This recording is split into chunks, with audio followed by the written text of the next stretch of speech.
Hello and welcome back to our discussion of Proclaim Liberty Throughout All the Land.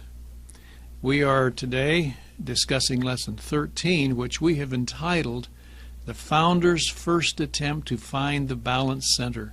Do you remember what the balanced center of our political spectrum was? Of the Founders' political spectrum, that is, between tyranny and anarchy? The balanced center was what Madison and Jefferson referred to as the middle point. We've given it a more descriptive term called the balanced center. Did you know that it was almost a month before the Declaration of Independence was adopted? We're talking about June of 1776, and your blank is month there in the first paragraph. About a month before the Declaration was adopted, the committee in Congress was appointed to draft the Articles of Confederation. We must have some kind of a government. If we're going to break from England, we must have some kind of a government in place. What they didn't realize, it would be almost 11 years before they really found the balanced center. But this was their first attempt. And you may recall us mentioning that Thomas Jefferson had a feeling that we would one day be free from the tyranny of England. But he knew that once people are free, if they don't know how to govern themselves, it would be very rough. And in that second paragraph, it was a quote from Jefferson, as he said, "We had never been permitted to exercise self-government. When forced to assume it," in other words, when we are free from England, "we were novices in its science." In other words, we didn't know what to do with freedom. That's an interesting observation, isn't it, from Thomas Jefferson. And so, as we've indicated, he was one who kind of took it upon himself to lead the way, or to have Virginia lead the way to freedom, because everyone looked to Virginia. So it was John Dickinson there in letter A who put together the first draft of what was called the Articles of Confederation.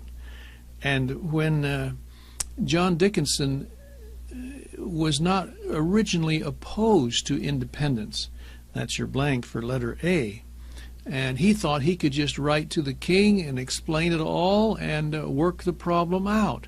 So he sent what was called an olive branch petition to the king. And you may remember the king didn't read it. And he says, "I'm not going to read anything from a bunch of traitors and rebels." Well, when that word got back to John Dickinson, he said, "Okay, I guess we're ready for independence." And so he wrote the first draft of the Articles of Confederation, which, when Congress saw it and realized this is unacceptable, this document gives us a government almost as strong, and that's your blank for letter A, second blank, almost as strong as the one we're under King George. And so they took Dickinson's draft and kind of tore it apart. And in letter B, 16 months of prolonged debate on the subject of the new draft finally resulted in a draft that was adopted on November the 15th, 1777. This is 16 months after the Declaration was declared. And this draft was acceptable to Congress, but left our government extremely weak. And that's your blank there for letter B, weak. And of course the states were vigorously independent. Here's a little summary of the Declaration of the Articles of Confederation. Now remember, we're trying to find the balanced center. And one of the things that was so appalling to the founders was when you have an executive, and in history that was a king or a monarch, it seems like it always goes awry. So under our new Constitution, the Articles of Confederation, We will have no executive, and that's your blank for number one, no executive. Number two, there was no federal judicial system. The only judiciary was in the states, no federal judicial system. And number three, one of the things that we're rebelling against is this power to tax. And when you give a government the power to tax, it usually runs away. So, under the Articles, there was no power to tax. And number four, there was no power to enforce any decrees. In other words, the states were very independent, and Congress could request money or whatever from the states, but if the states didn't want it, there was no power in Congress to enforce any decree. So there you have four incredible, what turned out to be weaknesses of the Articles of Confederation. No executive, no judiciary, no power to tax, no power to enforce any decree. And remember, they thought this was perhaps that balance center that we're seeking. Well, you just tried to fight a war under those conditions. And they soon realized, at least Washington did, that this system was too weak. And because, as we said, it basically left the states very strong, and really the Articles of Confederation were basically a committee of the states trying to run the country. So at the top of the next page you see on the spectrum, the correct spectrum from 0 to 100%, where the Articles of Confederation really were. They were too close to anarchy, which is your blank for letter C, anarchy. However, in spite of the weaknesses, letter D, there were over 50 provisions in the Articles that were later adopted in the Constitution. So it kind of gave us a head start, but we had to fight a war under this very weak government. And it was kind of interesting that the full ratification of all the states didn't really happen until March the 1st of 1781. Well, this was less than 2 years before the end of the war. So it was quite a process. Your blank there is Congress. The big sticking point was some of the states were afraid to ratify even the Articles of Confederation because of claims which they had to certain western lands. And when that issue was resolved and given to Congress, really, which is your blank, that's when the Articles of Confederation came into full force. Well, in letter F, some of these experiences that George Washington had during the Revolutionary War were very telling to him about the weaknesses of the Articles of Confederation. We just mentioned Valley Forge and Morristown, which were pretty rough winters, as you may remember, and it brought to the forefront the weaknesses of the Articles. In Valley Forge, for example, where his men were forced to eat fire cakes for 6 weeks. Do you know what a fire cake is? Water, flour, and salt, morning, noon, and night. No vegetables, no meat, and of course that causes disease. And of the 8,000 soldiers that Washington had at Valley Forge, around 3,000 of them abandoned him and went home. And 200 of his officers resigned. 2,000 soldiers rather died of starvation and disease. And Washington kept writing to Congress, pleading, and he wrote to Congress nearly every week during the years of the Revolutionary War, but particularly at this time, pleading with Congress for provisions, for clothing, for better food, for reinforcements. Enlistments were very short. And talk about a frustrating situation for a commander trying to fight the most powerful army and navy in the world. That was George Washington. And kept pleading with Congress, we must have more supplies. And I'm convinced in studying this that any man of lesser mettle couldn't have held this thing together, but George Washington did. And so we say in Roman numeral 2, this was a very frustrating war. We didn't have really a good system of government in letter A, very weak, as we've said. Letter B, we were faced with the most powerful enemy on the face of the earth. Letter C, we had no trained army. We had no navy at all. And letter D, our government had no money. You just try to fight a war under these conditions. And letter E, there were still strong Tory elements. That's your blank, Tory, T-O-R-Y, Tory elements throughout the country who were bitterly opposed to independence. So, and letter F, the assistance of France, which is your blank, in providing supplies was highly significant, but that only came later. And of course, we'll mention Yorktown here in a few minutes, where the French were very valuable. So in summary, in letter G, I think it could be accurately stated that financially, politically, administratively, militarily, and logistically, the United States should have lost this war. Lost is your blank for letter G. Anybody looking at this would say, just on the basis of those elements, the United States is going to lose this war.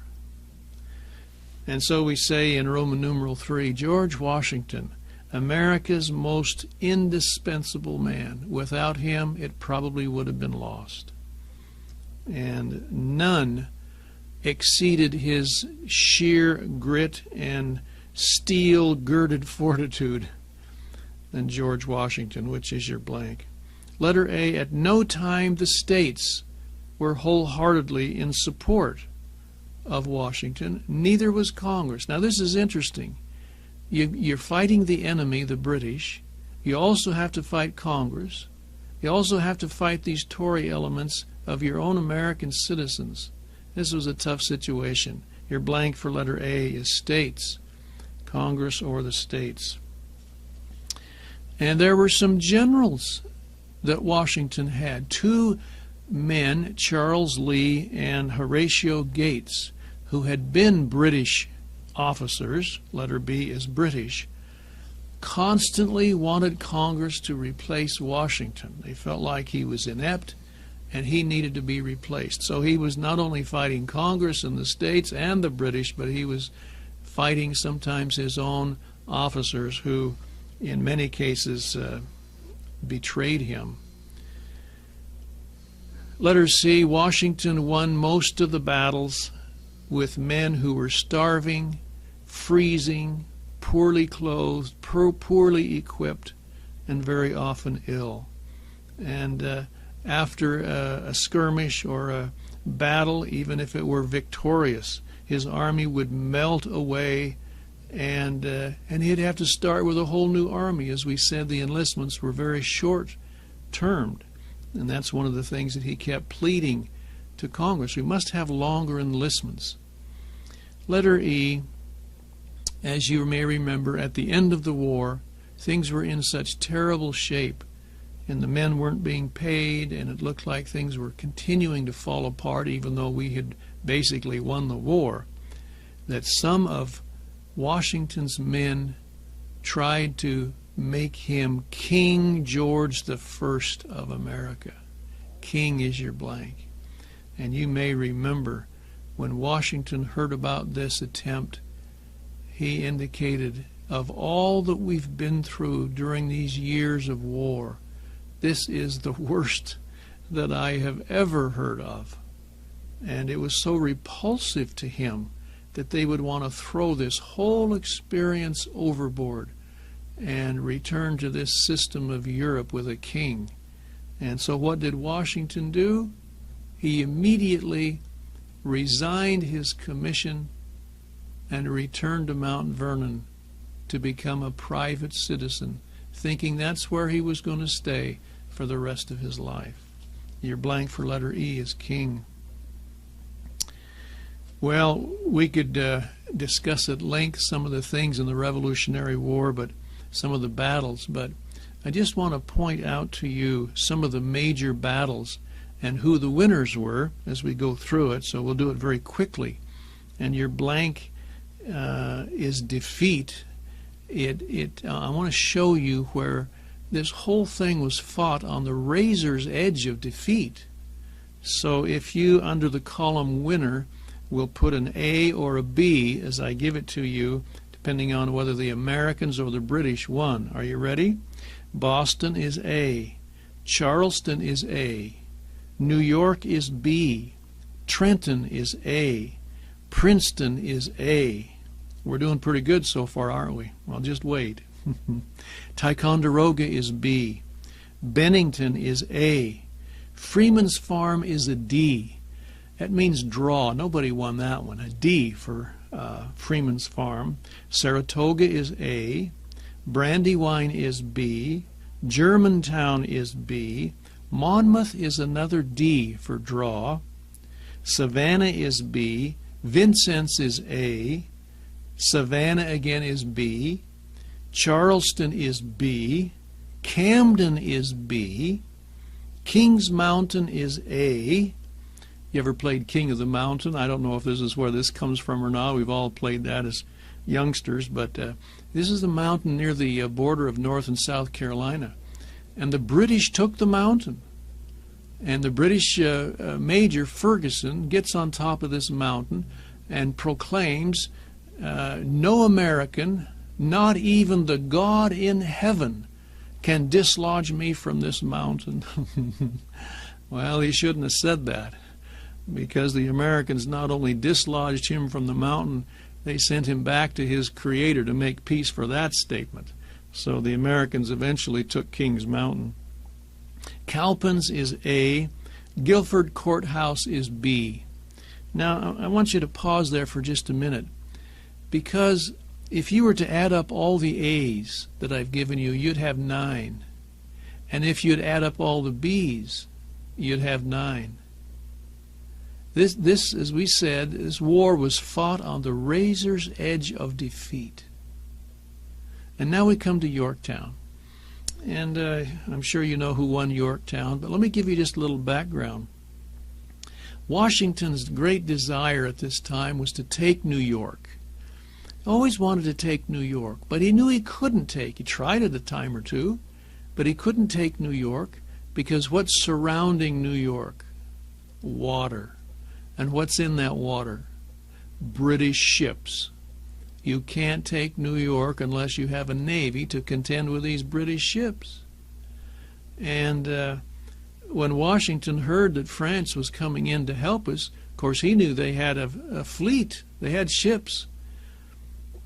And so his initial thought was, well, we can take New York. But Washington learned that the French fleet had stopped outside the Chesapeake Bay, bottling up the Chesapeake. And at the same time, the southern British commander, General Cornwallis, had brought the British troops up and encamped along the York River, which is just inland from the Chesapeake. Now there's a situation, and when Washington learned of this, he thought to himself, you know, if we can get down there fast enough, bottle up Cornwallis against the York River, this could be a major victory. And so that's what they did. He and the French troops marched down quickly, bottled up Cornwallis against the York River. And after 7 days and nights of fighting, the terrified Cornwallis tried to load his men on boats to row across the York River, and so that he could escape along the coast. See, he couldn't go out into the bay because that's where the French ships were. And did you know, one account says, barely were his men loaded on boats to row across the York, these are the British troops, a hurricane or a storm suddenly arose and blew the boats directly back to the Yorktown River bank. In other words, into Washington's arms. And it was said, Cornwallis expostulated, that it even looked like God was on Washington's side. And that's when Cornwallis surrendered. How can I fight this? And you remember the surrender ceremony and so forth. Anyway, Yorktown, you can put an A there in Yorktown, and that effectively ended the war. The treaty wasn't signed until some time later. But the morale of the British was so low because of this defeat that it basically ended the war. Now, over on the next page, page 88, Roman numeral 5, I want to talk a little bit about what happened when the founders eventually came to Philadelphia. Now, this was basically 4 years later after the Treaty of Paris was signed. When they came to Philadelphia, which eventually was called the Constitutional Convention and where they wrote the Constitution, it was a frightening experience for these men. And that's your blank, by the way. Roman numeral 5 is frightening. What were they frightened about? Well, here's what was happening in those 4 intervening years since the treaty was signed, which stopped the Revolutionary War, and the writing of the new Constitution. Here's what was happening. Letter A, the unity that had existed during the war had disappeared. And this is what Jefferson and some of the others were afraid of. We can be unified to fight the British, but once we're free from the British, then what do we do? And people didn't know how to govern themselves. This was one of the problems. And if you don't know what to do with freedom, it can be pretty rough. Just ask any teenager who thinks they can go out on their own, and all of a sudden they realize, whoa, this is not what I thought it would be. So the unity had disappeared. Letter B, there was deep depression. Money wasn't worth anything, and of course that causes inflation and great rioting in places, and people were losing their jobs. Letter C, the states were quarreling over boundaries in the west and fishing rights in the east, quarreling. D, the states actually treated one another as foreign countries. You want to go from one state to another in some cases? Guess what you got to go through? Customs. Customs. Well, you see, the states were out of money. They had to raise money. Well, how do governments raise money? Well, they tax the people, but the people don't have any money. So what some of the states tried to do is set up on their borders little customs and charging people a certain amount for bringing goods into their states. Well, that's what foreign nations do. If you're trying to create a common market, a great union, you don't do that. But that's what was happening. And